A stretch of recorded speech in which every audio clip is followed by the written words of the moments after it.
സല്ലല്ലാഹു അലൈഹി വസല്ലമയോട് സ്നേഹമുണ്ടോ എന്ന് നമുക്ക് സ്വയം പരിശോധിക്കാനുള്ള ഒരു അടയാളമാണ് റസൂലുള്ളാഹി സ്വല്ലല്ലാഹു അലൈഹി വസല്ലമയുടെ പേരിൽ ധാരാളം സ്വലാത്ത് ചൊല്ലുക എന്നുള്ളത്. നബി സല്ലല്ലാഹു അലൈഹി വസല്ലമയോടുള്ള സ്നേഹത്തിന്റെ തെളിവാണ്. അല്ലാഹു സുബ്ഹാനഹു വ തആല പറഞ്ഞു, യാ അയ്യുഹല്ലദീന ആമനു സല്ലു അലൈഹി വസല്ലിമു തസ്ലീമ. മുഅ്മിനീങ്ങളെ, നിങ്ങൾ നബി സല്ലല്ലാഹു അലൈഹി വസല്ലമയുടെ പേരിൽ ധാരാളമായി സ്വലാത്ത് ചൊല്ലിക്കൊള്ളുക. നബി സല്ലല്ലാഹു അലൈഹി വസല്ലമയുടെ പേരിൽ സ്വലാത്ത് ചൊല്ലുന്നതിന്റെ അർത്ഥം എന്താണ്? അല്ലാഹുവിനോട് പ്രാർത്ഥിക്കുകയാണ്.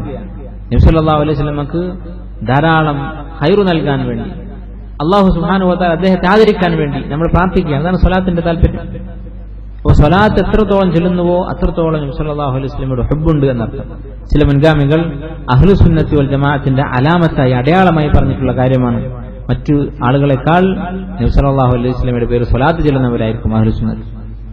ചില പണ്ഡിതന്മാരുടെ ചരിത്രത്തിൽ കാണാം, അവർ ദിവസവും 1000 പ്രാവശ്യം 1500 പ്രാവശ്യം ഒക്കെ സ്വലാത്ത് ചൊല്ലുമായിരുന്നു. അങ്ങനെ പ്രത്യേകിച്ചൊരു എണ്ണം സ്വലാത്ത് ചൊല്ലാൻ നമ്മോട് കൽപ്പിച്ചിട്ടില്ല. പക്ഷേ ഓരോ വ്യക്തികൾക്കും സ്വന്തമായി പ്രത്യേകം ഫضل കണക്കാക്കാതെ, ഫضل വിശ്വസിക്കാതെ ഒരു എണ്ണം നിശ്ചയിച്ച് അത് അല്ലെങ്കിൽ അതിൽ കൂടുതൽ ഞാൻ സ്വലാത്ത് ചൊല്ലും എന്ന് നിശ്ചയിക്കുന്നത് തെറ്റില്ല എന്ന് പല ഉലമാക്കളും പറഞ്ഞതായി കാണാൻ സാധിക്കും.